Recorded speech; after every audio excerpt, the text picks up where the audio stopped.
Hello, everyone, and welcome to the show. Tonight, my guest is Jons, who's a chef in the UK. Thank you so much for coming on. No problem. It's great to be here. So I want to learn more about what's been going on and how businesses have been recovering in the UK from lockdown, especially businesses that were very into serving people like the chef industry is. How did lockdown affect you right at the beginning? What was the kind of big brunt impact like? So most of my business was a corporate contract. So I was feeding 80 to 100 people a day in an office. And then I had an events contract. So I was taking on events that could have been everywhere between 10 people and 300 people, as well as private things, which was barbecues, parties, stuff like that. So you could almost see it coming about 2 weeks before, but then literally everything disappeared overnight. And I mean, everything.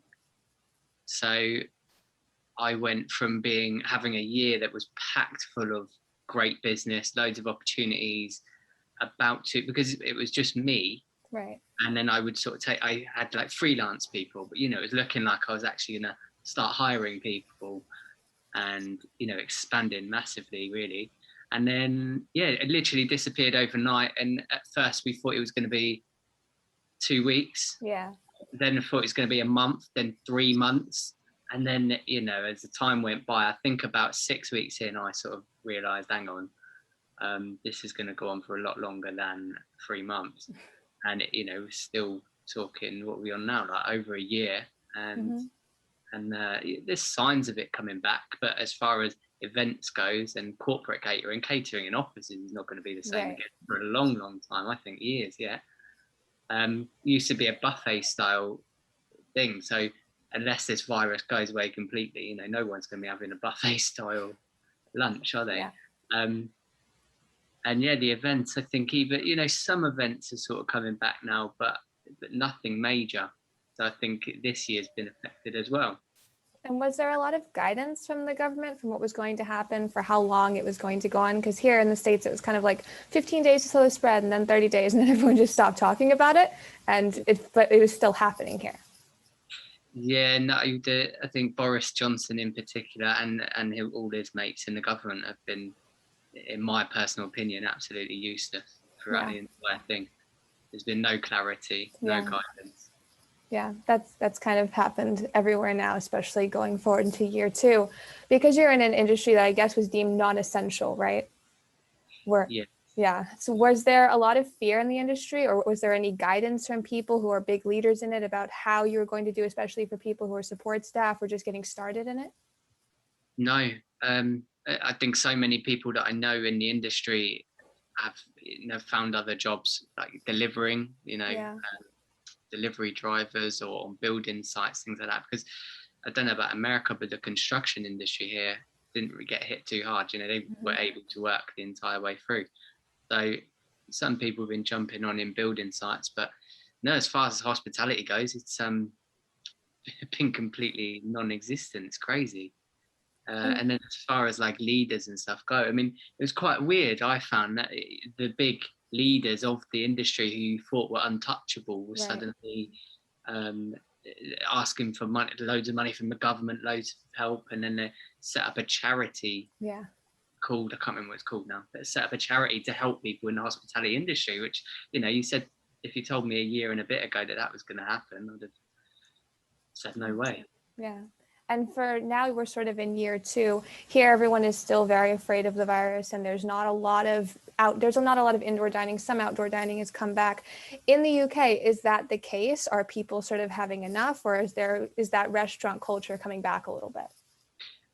As soon as we're allowed, I think it will boom, because people are itching to get out. At the moment, it's just outdoor dining. And everywhere it's fully booked because of the limited space. Yeah. It's very difficult to actually get anywhere. You have to think ahead and pre-book. The weather in the UK is never very good. So at the moment, it's been quite stormy. So some people have been braving it. They've had some umbrellas and they're sitting outside in the cold and wet. But it's not nice. For me, Friday night's coming around. I don't think I'm going to go sit outside in the cold. I haven't actually been out myself yet. Yeah, well, it's kind of been like that a little bit today. And now that you have a lot of Instagram following for your food, you do a lot of like sort of mini tutorials, it seems, on how to make dishes that people seem to be able to make in their houses. Do you feel like there's been sort of a shift in what types of food people want to learn about, what kinds of recipes they want to learn? Is it more home oriented? I would say rather than a shift in the type of recipes, it's been a shift in people cooking. So people, a lot of my following, I know, have never cooked before the last year. So for them, it's an introduction. So it's been really nice for me to just sort of put out simple recipes, going back to basics almost, and sharing like classic comfort foods, the classic foods that I always thought most people knew about, but it's people that have never baked and never cooked, and they're really loving it and getting into it. So I think that's why my Instagram tutorials have been really popular. Yeah. And do you think that the fact that there has been sort of an explosion in online food curating, is that going to lead to another generation of chefs? Because I know that it can be difficult to get chefs into the industry when they're young. So is that going to sort of steamroll because there's more interest now, do you think? I'm not sure, because cooking at home and cooking for fun and cooking on social media is completely different to cooking in a restaurant or in the hospitality industry. So I don't know personally. This, I could go quite deep on this, but I think the whole hospitality industry in the UK in particular, I think in America as well, from what I can see on the television, um, it's not a nice place, and it's very old school, outdated, harsh. Yeah, and I think young people, especially as time moves on and we're going to move into more modern times, young people don't want to go into that environment. So I've always thought that needs to change anyway.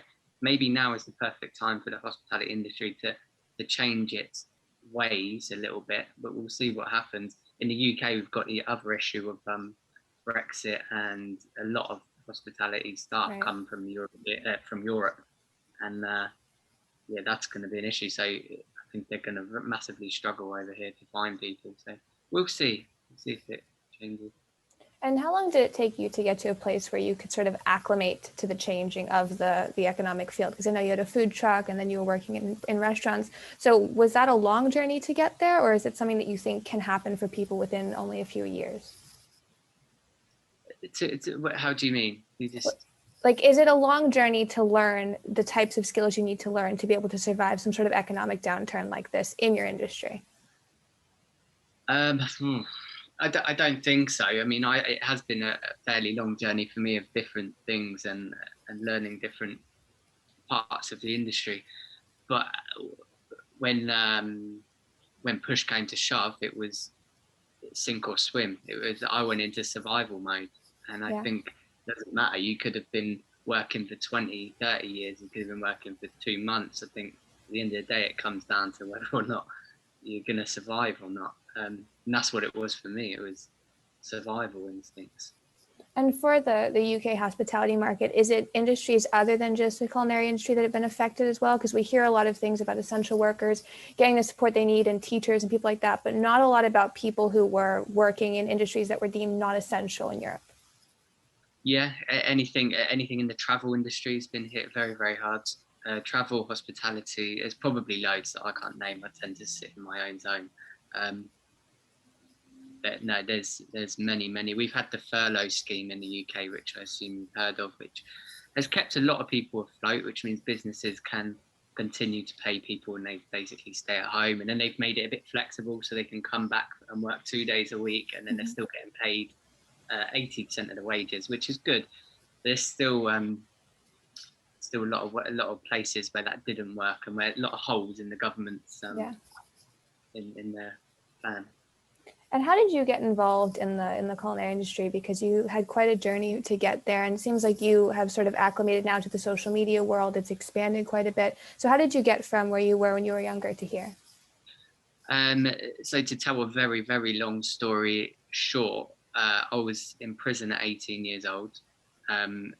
So for 2 violent offences. Basically, I was a young lost boy, and found my purpose in, I don't like to say gangs, but it was similar sort of gang sort of stuff. And 18 years old, I had a 6.5-year sentence, which in the UK that means I was in custody for 3.5 years.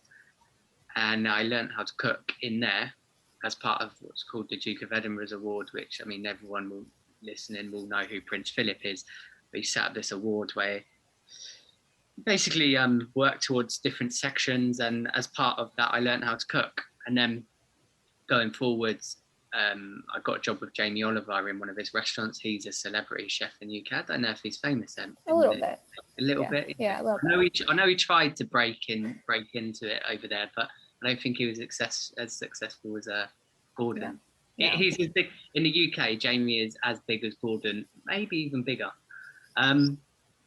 But yeah, no, I got a job with Jamie Oliver, and I was working in his restaurants, and then I was working around really passionate chefs, and I was seeing ingredients I'd never seen before, and I fell in love with it. And this was back in 2010, so I was about 21 at that point.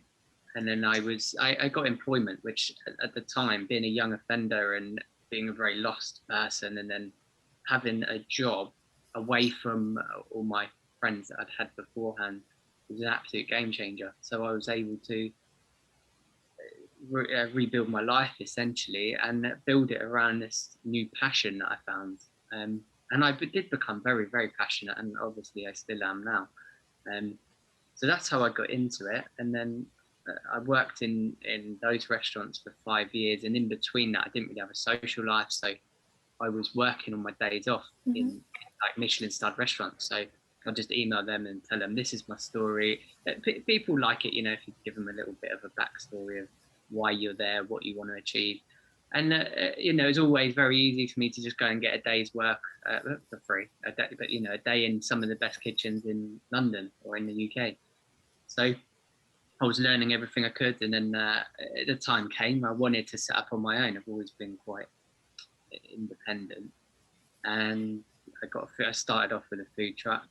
That went very well, actually. I only had it for a couple of years, but it branched out into a couple of different things. So I ended up with the contract for the X Factor. So I was in the house where all these contestants stay when they're on the singing show. And I was cooking for Nicole Scherzinger. And who else? Which, you probably don't know the other judges, but these quite big celebrities. And then after that, I was getting very busy with private sort of parties and things, and had a big client list of celebrities and royalty. I was doing some events at Windsor Castle every couple of months. So I was very lucky and very fortunate with those. And then got a corporate contract, which is the one that led me all the way up until coronavirus.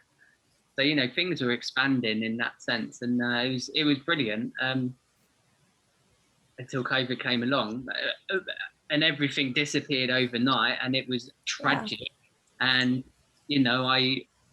for 2 weeks I sulked like I've never sulked before, but I was able to turn it around. And actually, I'm finding that now I'm in a place where I almost have dreamed of being, and I just never really knew how to get there. And in the US, we've had a lot of conversations within the last couple of years about why young people are getting lost, why people are getting into trouble. There's a lot of people with different ideas. At that time, why do you think you ended up sort of, like you said, a little bit of a lost boy? Did you have a lack of direction or input? And what do you think could have helped you then? Lack of direction, definitely. I felt very let down by the school. So that when it came to at 16 years old, I think they've changed it now, so you leave school at 18, but at 16 it was basically going out into the real world, and I had absolutely no idea what to do, where to go. Nobody was any real help for me. I didn't feel like I could go and ask for help, so I ended up with a dead-end job that I absolutely hated, and it was given a rubbish wage, and then so I felt my purpose was hanging around these criminals essentially, and that gave me a sense of purpose, being involved in something. So how that could have changed, I think I just needed that little bit of guidance and a bit of a plan of where I was going to go, career-wise mostly, and how I was going to get there. And I had to go the hard way. And is there a lot of guidance in your industry for young people? Because I know in politics and education, sometimes there's a real mentorship gap. So is there a lot there in your industry, at least in the UK? I think you've just got to rely on individuals. So I was very lucky with individuals within the industry who would give me their time to help develop me. I think that's it. You just need to rely on that. So I would say overall, no. No. Is there any way to address that in the UK? Because here in the US, we're seeing an expansion of apps, especially during coronavirus, for how young people can reach out to adults in various industries. Oh, no, I have no idea. That sounds great though. I know now that you're a private chef, you have several clients. How did that come to be? Because a lot of people here had a big drop off of their clients and didn't know how to rebuild their infrastructure or their contact list. So because of my cooking for the celebrities before, I had a very good reputation for the private dining and stuff. So somebody reached out to me and said, can you come and cook for us twice a week? And this was at the height of the pandemic, and they very, very wealthy. They have a completely separate kitchen. So whether or not it's breaking the rules, some people would have said I was at the time, but it needs must and all that. But they had a completely separate kitchen, so I wasn't even close to them anyway. So I was going into this kitchen and cooking for them twice a week. And then as we opened up a little bit in the summer and I did a couple of barbecues, and I said to another one of my fairly regular clients that this is what I'd been doing. I'd been, making a little bit of money by just cooking for them twice a week, which is also where I started doing the recipes, because I had all this time and I was in this kitchen on my own. That's where I was sort of filming a couple of recipes. And I realized from the first one that it was getting a lot of engagement. And back then I had about 10,000 followers, which is pretty good. And then it's up to like 51,000 or something now, just from the recipes and just from people sharing those. So yeah, this other client I did the barbecue for said, oh, I wish we'd have known you were doing that. We'd have had you over. So they started having me 1 day a week, and then one of their friends found out and she said, oh, well, can we have you 1 day a week? And then they actually changed to 2 days a week. She's American, actually. And yes, I ended up with I've ended up with 5 days of my week filled up with cooking for these people, which it's always very simple and it's quite fun because I can be creative with the food. They let me have input into what I'm doing, pretty much all the input. And the money for that is better than average, put it that way. It's not quite what I was earning when the business was booming, but it's better than your average person would earn now. So I'm lucky. And then I'm focusing on the recipes, and I've been able to make an income off of that as well, just from the advertising when I post it. So yeah, and then so that's what I've been doing, and then I've had some other sort of opportunities as well. Got myself cooking on the TV the other day. You might have seen that on my Instagram. I did see that. Yeah. And that show is, as you would have seen my mood board as well, did you? I had this mood board that I created. You photoshopped yourself in. Yes, 7 or 8 years, and I photoshopped myself on the ITV this morning, which is a pretty huge show. And I cooked on that as well, which has just been another big boost for the recipe. And do you think that there's going to be any sort of massive recovery for catering contracts? Because here there's been a little bit of recovery, more than I would have thought, but there's still this fear element. So do you think that's going to go on for another year, another 2 years? I think so. As I mentioned about the offices, I think offices are not, I don't know what's going to go on with offices altogether, because from speaking to people that I know that run businesses and have offices, they're all looking at going into flexi time. So then, whereas the business that I was doing the food for would have up to 100 people in there a day, they're looking at people only going in 2, 3, 4 days a week. So they're probably never going to have more than 50 or 60. So suddenly that's happening across businesses across the country. That's going to come right down everywhere. But then I suppose that, it opens up other opportunities. There's probably opportunities to do food at home, lunches at home. People don't like to cook all week, do they? If people are in the offices that they don't have catering, they're going out to the coffee shops and the local lunch places. If all these people are sitting at home, I know they don't want to be cooking their food all week. So it may well be Meals on Wheels, something along those lines. I don't know. Yeah. And for people who are interested in cooking, is there a big support system for it there? Because here we have a lot of different trade schools. I went to a trade school for 2 years, and they did have a culinary program that's very popular. Does that sort of culture exist in the UK? I don't think so. I mean, cooking is very much to get into the restaurants here, the courses you can do, the culinary schools, the good ones, you have to pay for, and they're quite expensive. Most people that go into hospitality industry as a chef wouldn't usually have the money or the means to get that money. So it's very easy to get into the industry by getting a job because there's such a shortage. But I mean, chefs are generally European or people from sort of backgrounds like mine, to be honest with you. Yeah. I think a lot needs to be done here, and I think it will and has to change. And do you mentor people now who are in the culinary world or who have been trying to improve their lives? So I've been mentoring youngsters for a good few years now. I'll go into what's called the youth offending team. So it's usually boys, but girls and boys between the ages of 15 and 21. If they express an interest in cooking at all, they'll get me in and I chat to them and spend some time with them. And sometimes I've been able to get them into employment through friends. I've also been into prisons, but never to actually cook. I've been in to talk and they will never let me cook. And then since being on the TV, something's changed. Now I've got a profile and they're letting me in to cook. I've got a bit more freedom. So I'm going into a prison to actually cook with the lads. These boys are all 15 to 18 years old at the end of this month. And then there's sort of, I've got plans for whether there's certainly plans to have like a mentoring training school. It can definitely happen for a couple of days a week at least, but I'm looking into being able to do that full time. So a deli and then a sort of restaurant setting in the evening where, don't know how many yet, but getting some young people in and being able to actually train them to get a real qualification, real experience, and hopefully with my guidance then going into employment and seeing where they go with that. And a lot of people have been expressing more interest in cooking through what's happened on social media. But in terms of learning how to use social media, I remember when I started it like 3 years ago, there was no like info packet on how to do it. So how did you learn what would trend or what would get engagement? How did you keep that going? Because obviously you have to actually make the dish before you can put it online. Yeah, just learning as you go.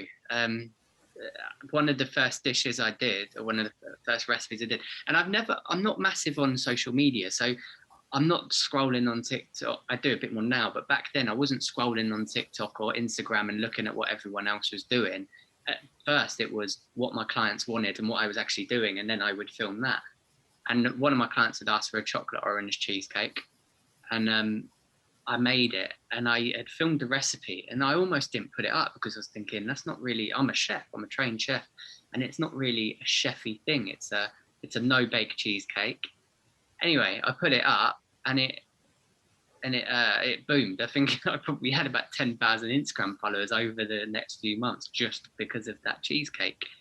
It's my most made recipe since. So, and then I've seen it since that. I'll make a dish, and I think that's going to be really popular, and nothing flops, but it will not be anywhere near as popular as I think. So I think it's very difficult to gauge what's going to be popular and what's not. But I think, my advice to people is just go ahead and do it, and then you sort of find out after you've done it. And do you think that now that could be something that you help mentor people with on how to use social media engagement? Because I know in politics, a lot of the older people in politics will help younger people with that. It's never crossed my mind, to be honest, because I don't see myself as like a social media wizard or anything like that. If anybody ever wanted my advice, I would tell them what I've learned. But yeah, I've very much learned as I go. And I've got my set, as you've obviously seen my recipes on the Instagram story, bit by bit, step by step. That's sort of my niche now. And I stick with that, and that really works. Yeah. I know that we're coming into, in the UK, there's a lot of talk about the end of lockdown, or they're shifting it. They're trying to figure out with restrictions. Do you think that that's going to happen? And if it does, will it bring back the service industry all at once, or will there still be a lot of fear? Because there's a lot of fear here with people who are worried about going out into crowds and bringing it back with them.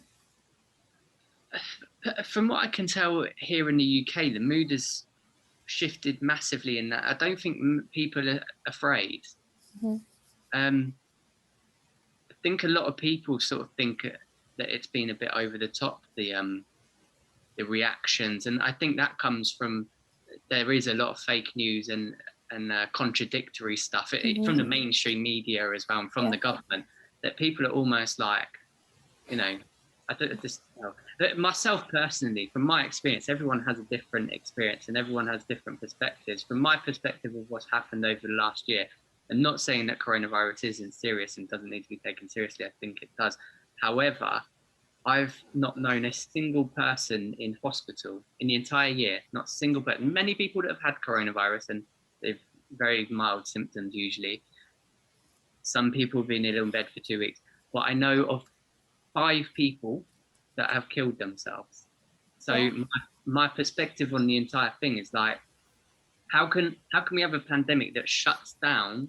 And I know it would have been different if we didn't shut down, but how can we shut down everything and people losing their jobs and people being literally locked in their homes? The old people are very, very lonely. There's people that are missing out on cancer treatments and things like that. And like I say, 5 people killing themselves. The mental health, people's mental health is going to be declining hugely. And it just doesn't really make sense to me. And I think a lot of people are very similar to that. And I think that's why it's almost like, I think this year in particular, since Christmas, I don't think many people took it seriously. I know that a lot of people were going in, even though we couldn't, people were going into other people's homes and things like that. And I think as soon as everything is open, like I say, the pubs that are open outside, you have to book to get there. You can't just turn up because they're so busy. As soon as they're able to open, I think in 2 weeks they're going to be opening inside. I think they'll be very busy. I personally don't think there'll be a problem with the service industry bouncing back as soon as is allowed. I think the only thing holding it back is government restriction. Yeah, I wondered that too, because when all the lockdowns happened, there was like no mental health help, or anybody who was trapped with domestic abusers or anything. There was no infrastructure for that. So just sort of in closing, what do you think is your advice for people who may be interested in culinary arts but don't have a lot of resources for how they can get involved? Because I've seen that in trade schools. They don't really understand how to get their foot in the door. How can they begin learning about it? I think some of the greatest chefs in the world have been self-taught, and I think you can learn so much now off of, I would say YouTube, but there's YouTube, but also Instagram and TikTok and other social media platforms. So I think learning yourself at home, as far as getting involved as soon as restaurants are open globally, I think there's always jobs in hospitality all around the world. So I would get in there, get some experience. Most places are going to accept people because they want people to work. They've got jobs to be done. So I think just go for it and get yourself in a kitchen. If you're not happy, move around. I have been in some kitchens before where I know I would never have been happy, and if I'd have turned up there as my first restaurant, I probably would have never carried on. I was very lucky that the first restaurant I worked in was brilliant, a brilliant place to work.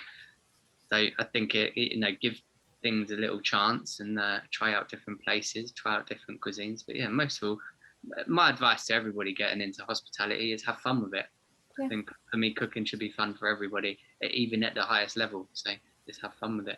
Yeah, I think that's good advice. Thank you for coming on and sharing your story. Where can people follow you on social media? So I'm Jon Watts 88. That's JON. Okay. Yeah. All right, we'll put that underneath in the bio. Thank you so much for coming on. No problem.